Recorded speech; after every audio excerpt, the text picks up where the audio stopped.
Venezuela should be one of the richest countries on Earth. Not hypothetically rich, not rich in potential, structurally rich. Beneath its soil lies more proven oil than any other nation on the planet. More than Saudi Arabia, more than Iran, more than Russia. And yet, Venezuela today is associated not with wealth, but with economic collapse, inflation, shortages, and one of the largest migration crises in modern history. To understand how that happened, you have to understand just how vast Venezuela's oil wealth really is, and how that wealth became both its greatest strength and its most destructive weakness. Venezuela holds the largest proven oil reserves in the world, estimated at over 300 billion barrels. That single figure places the country at the very top of global energy rankings. To put that into perspective, Venezuela alone accounts for nearly 1/5 of all proven oil reserves on Earth. The majority of this oil is concentrated in the Orinoco Belt, a massive geological formation stretching across eastern Venezuela, containing some of the heaviest and most energy-dense crude ever discovered. In theory, this level of resource wealth should guarantee prosperity.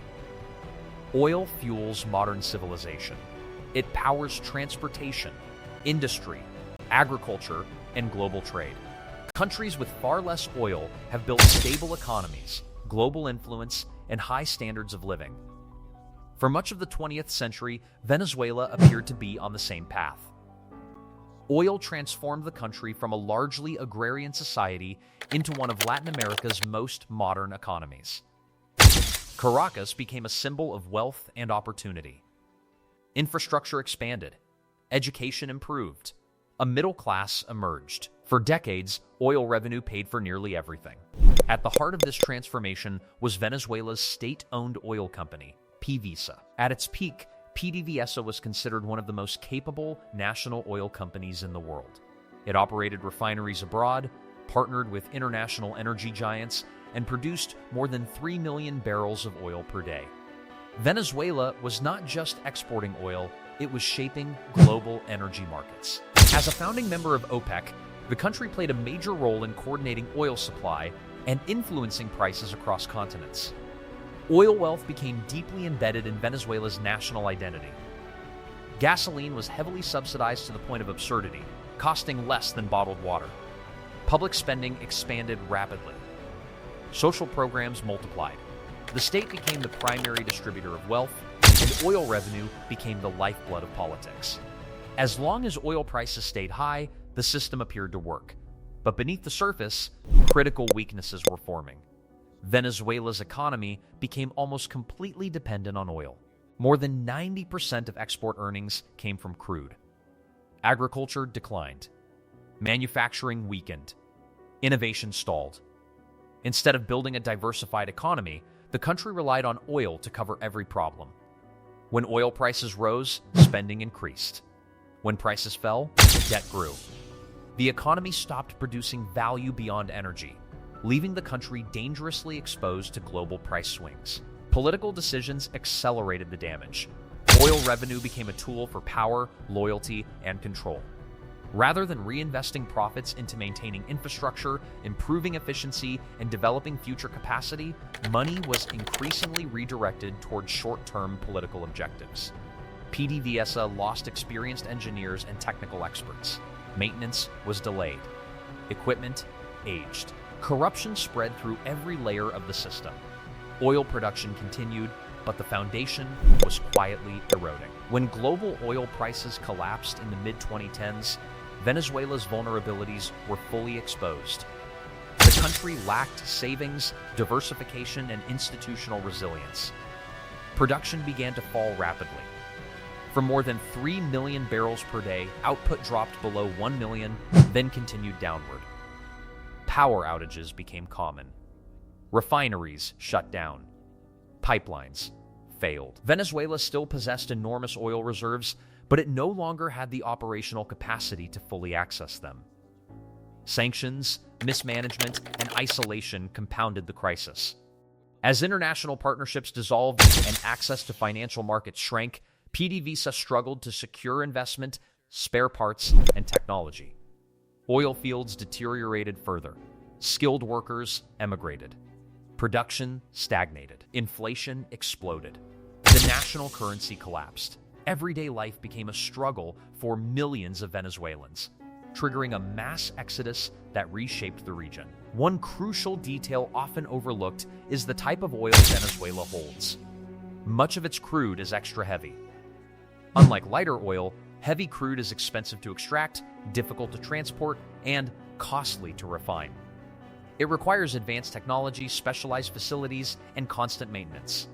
When Venezuela lost access to capital, expertise, and international cooperation, its oil became harder to monetize. Even as global demand for energy remained high, Venezuela's oil stayed trapped underground or underutilized. This is the central paradox of Venezuela's story. The oil never disappeared. The reserves are still there. The Orinoco Belt remains one of the most resource-rich regions on the planet. In theory, Venezuela could become a top global producer again. But natural wealth alone does not create prosperity. It must be supported by stable institutions, effective governance, and long-term planning. Despite its collapse, Venezuela's oil wealth continues to shape global geopolitics. Every time energy markets tighten or oil prices spike, attention returns to Venezuela. Analysts ask the same question again and again. What if Venezuelan oil came back online? The answer is always significant. It would increase global supply, influence prices, and alter power dynamics.